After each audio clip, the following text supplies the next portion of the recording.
Pasamos al ejercicio 94, un ejercicio muy conocido. Nos dan esta gráfica y nos piden hallar la deformación de ¿qué? Del resorte, ¿verdad? Bueno, este ejercicio solo debimos recordar lo que es diagrama de cuerpo libre.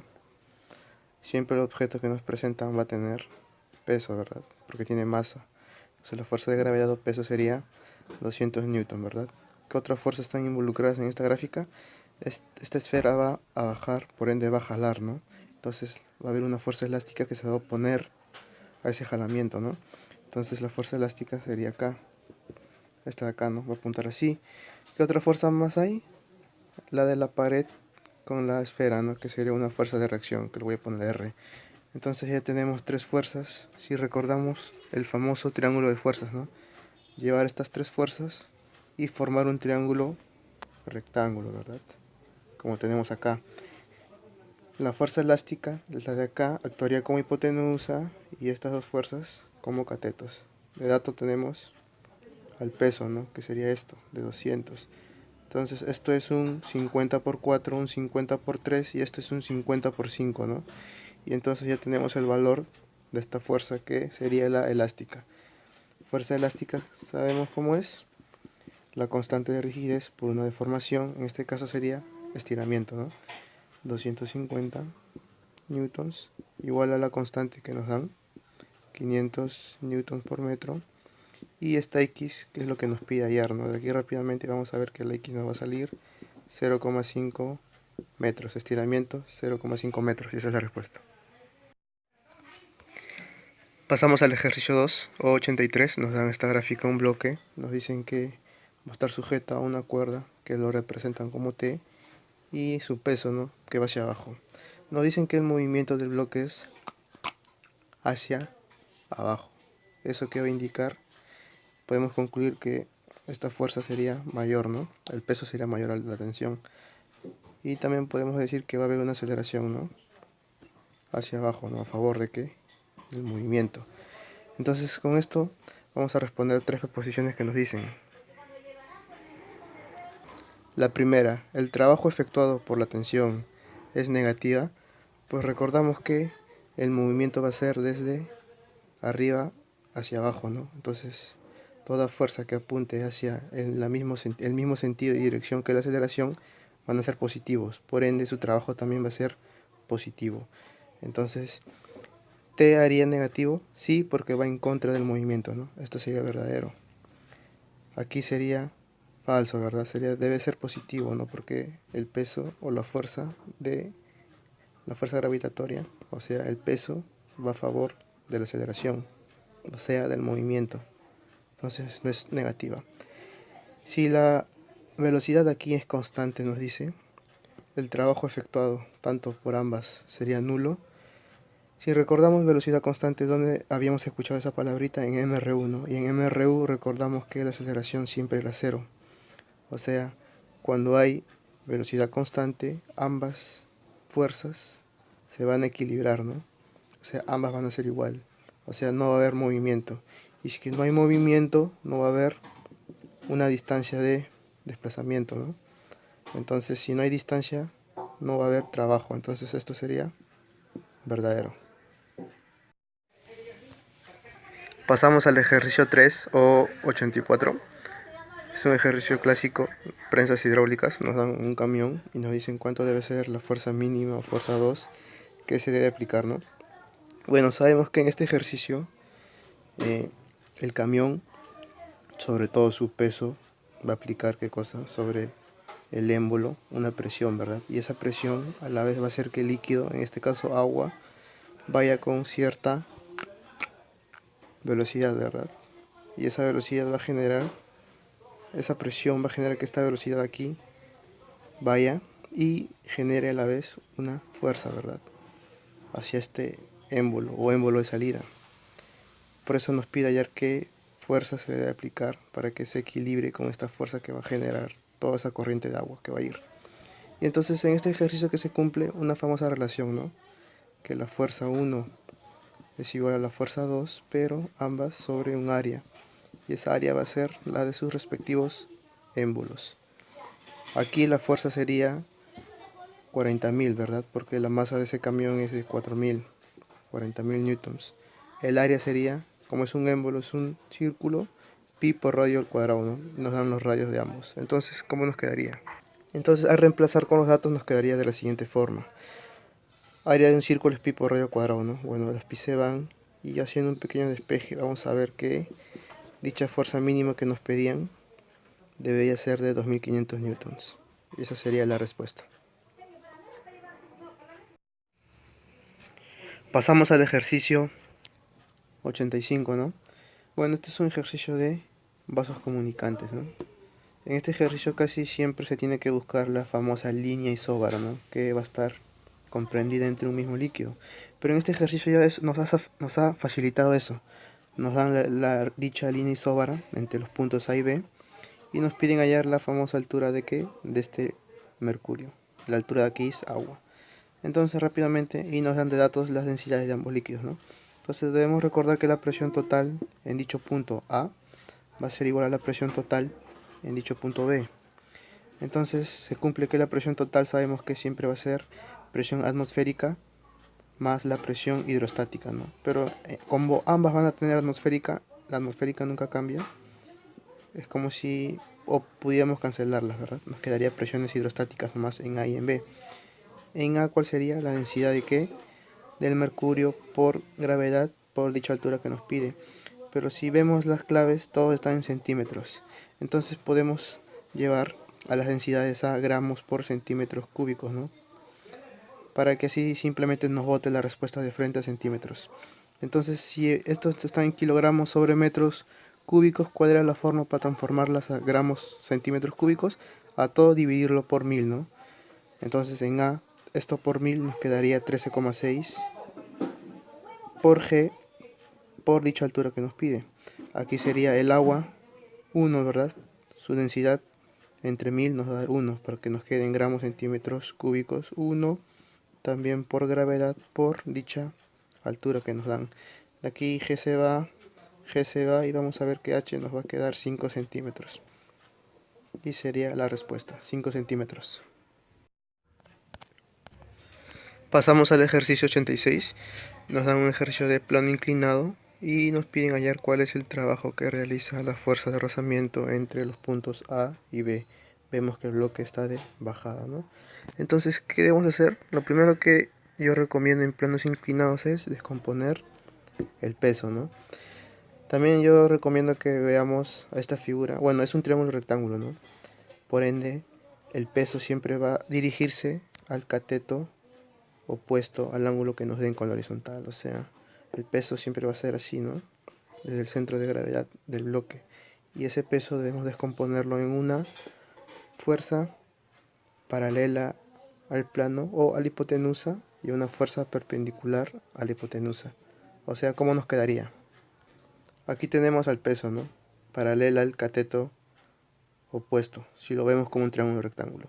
Pero el peso así no nos va a ayudar mucho. Necesitamos una fuerza que esté paralela al plano de movimiento, ¿no? Que es la hipotenusa, por decirlo así. Entonces la descomponemos este peso en dos. ¿Cómo nos quedaría? Nos quedaría del siguiente modo, ¿verdad? Entonces siempre aquella fuerza paralela a la hipotenusa va a tener al peso. Bueno, masa 5, el peso sería 50, ¿verdad? 50 que siempre la fuerza paralela va a ser seno del ángulo que forma con la horizontal, o sea 53. Y siempre la fuerza que hemos descompuesto perpendicular a la hipotenusa siempre va a ser igual a ¿qué? Al peso, pero por el coseno del ángulo que se forma con la horizontal. Siempre va a cumplirse de esta manera, que el seno siempre va a estar acá y el coseno siempre va a estar acá. Para que ya no apliques lo que es un poco de trigonometría, sabemos que el ángulo se va acá y todo eso. Para que te olvides de eso, simplemente te recomiendo que te aprendas esta relación. La hipotenusa siempre va a tener el seno y la que es perpendicular va a tener el coseno y ya ambas van a tener el peso. Entonces nos dice que va a haber una fuerza de rozamiento y sabemos que la fuerza de rozamiento siempre se va a oponer al movimiento. Entonces la fuerza de rozamiento sería una fuerza que se apuntaría hacia acá, ¿verdad?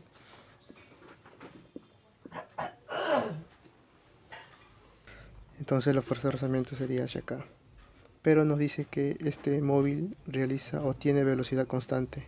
Y si recordamos el ejercicio 2, también nos mencionaba velocidad constante. Eso quiere decir que va a ser MRU, no va a tener aceleración. Entonces se va a cumplir qué cosa, equilibrio, ¿no? Entonces, ¿qué quiere decir eso? Que esta fuerza va a tener que ser igual a todas las fuerzas que tengan sentido contrario a ella.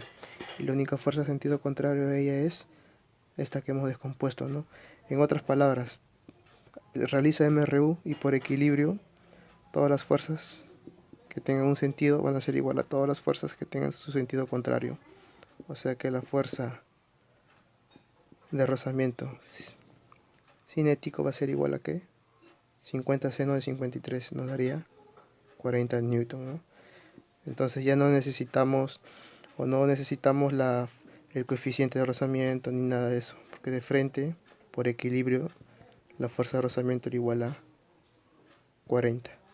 Entonces nos pide el trabajo de esta fuerza, debemos multiplicarlo por una distancia, ¿no? ¿Cuál sería esa distancia? Pues la hipotenusa, ¿no? Nos da de esto 4 metros por ángulos 53, 37, este va a ser 5, ¿no?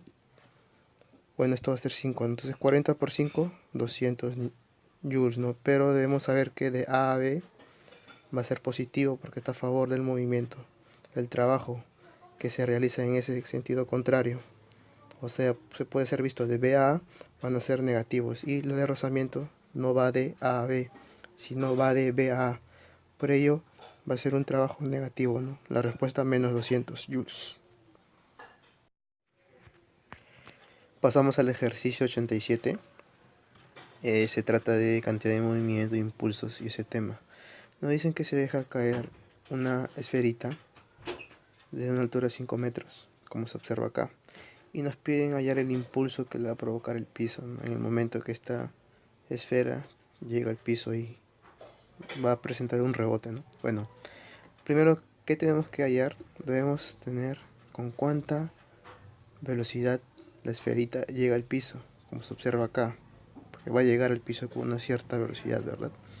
Entonces vamos a aplicar una ecuación escalar, sí, escalar para no complicarnos mucho, de caída libre. Si recordamos que en caída libre, ¿qué formulita involucraba alturas y rapideces?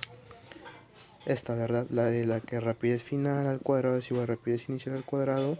Como es descenso, recuerda que la ecuación escalar se tenía que poner más cuando era de descenso, 2 veces la gravedad por la altura, ¿no? Entonces, final es lo que queremos. Inicial nos dicen que se suelta, o sea, 0, más 2 veces gravedad nos dan como 10 y altura 5, ¿no? De aquí rápidamente vamos a ver que la rapidez con la que llega acá va a ser de 10 metros por segundo. Pero para trabajar impulsos necesitamos velocidad. Entonces, ¿qué debemos hacer a esta rapidez? Simplemente ponerle un signo y una dirección. La esferita vemos que al llegar al piso va a ir hacia abajo, ¿no? Por ende su velocidad sería negativo, porque va hacia abajo. Si que fuera hacia arriba iría más, o sea positivo. El valor 10 va a mantenerse ahí, ese no cambia, es su magnitud, ¿verdad? Si queremos podemos ponerle el vector unitario j, porque está en el eje y, o sea j, pero no es necesario. O sea, vamos a poner simplemente menos 10 metros por segundo, que quiere indicar que la velocidad o el bloque va hacia abajo, ¿no? Entonces, al llegar al piso, va a haber un impulso que le va a provocar que esta esferita rebote a una cierta altura, pero lo que nos importa a nosotros es con cuánto de velocidad.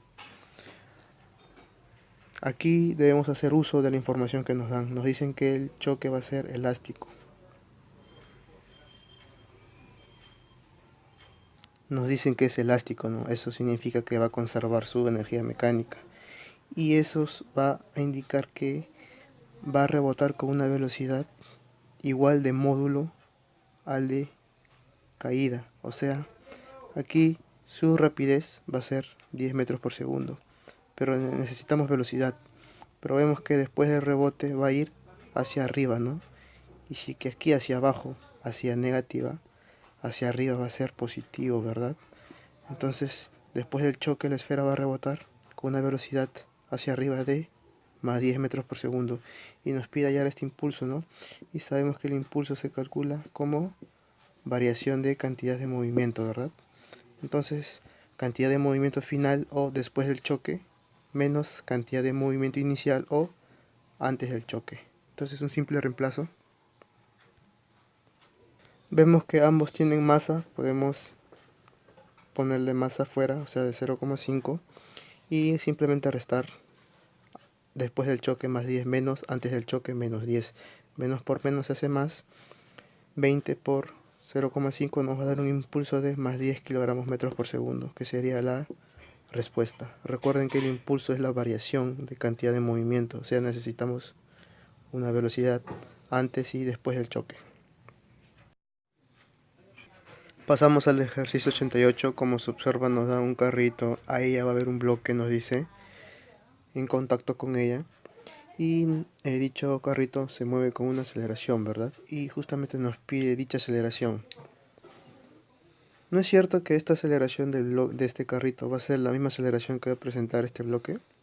Ya que ambos están juntos y es como si fuera un sistema, ¿verdad? O sea, este bloque también se va a mover con dicha aceleración, con una aceleración, ¿no? ¿Gracias a qué? A la aceleración que le propone o que le da este carrito. Entonces, basta hallar la aceleración que va a tener el bloque y va a ser el mismo el que nos pide. Entonces vamos a analizar el bloque. Nos dicen que está a punto de deslizar, o sea, va a haber una fuerza de rozamiento estático, ¿no? También nos dicen que esta parte del carrito, esta pared, va a tener un coeficiente de 0,5. Y sabemos que la fuerza de rozamiento, tanto estática como cinética, va a ser igual a una normal por un coeficiente, y la normal siempre va a ser una fuerza perpendicular al plano, ¿no? En este caso, ¿cuál sería el plano? Si es que este bloque está así, va a ir cayendo poco a poco. La normal sería una fuerza perpendicular, dijimos, a la superficie, o sea, la superficie sería esta parte, esta pared, por ello esta sería una fuerza normal, ¿no? Vamos a ponerlo como n. Y a la vez esta n tiene que estar multiplicado por el coeficiente, ¿no? Para que nos den la fuerza de rozamiento, y la fuerza de rozamiento siempre se va a oponer al movimiento. Entonces la fuerza de rozamiento sería hacia acá, vertical hacia arriba. Entonces dicha fuerza de rozamiento va a ser igual a esa n por 0,5, ¿no? Aquí ya tenemos una ecuación, digamos. Ahora, si analizamos de manera horizontal, vamos a ver que esta n va a actuar como una fuerza horizontal, ¿no? Y al aplicar según la ley de Newton, como es la única fuerza que hay, esta n o esta fuerza que aquí actuaba como normal va a ser igual a la masa. ¿A qué? A la masa de este bloque. Masa por ese bloque por una aceleración, ¿verdad? ¿Y qué aceleración es? Esta, que va a ser igual a esta. Pero a la vez esta fuerza de rozamiento vamos a ver que va a ser igual a ¿qué? Al peso, ¿no? ¿Al peso de qué? Al peso de este bloque. O sea, esto de acá va a ser igual también al peso, o sea, a dicha m por una gravedad que nos dan como 10 en el ejercicio. Entonces, de aquí a aquí podemos comparar datos, ¿verdad? Necesitamos n sobre m y n sobre m. Entonces la aceleración no va a salir hallando la normal sobre la masa, y de aquí, de esta ecuación 1, vemos que la normal entre la masa es igual a 10 sobre 0,5, ¿no? Y aquí vamos a hallar la aceleración, que nos va a dar 20 metros por segundo al cuadrado. Y esta aceleración va a ser la misma en la que va a presentar el carrito, ¿verdad? Entonces la respuesta sería esta.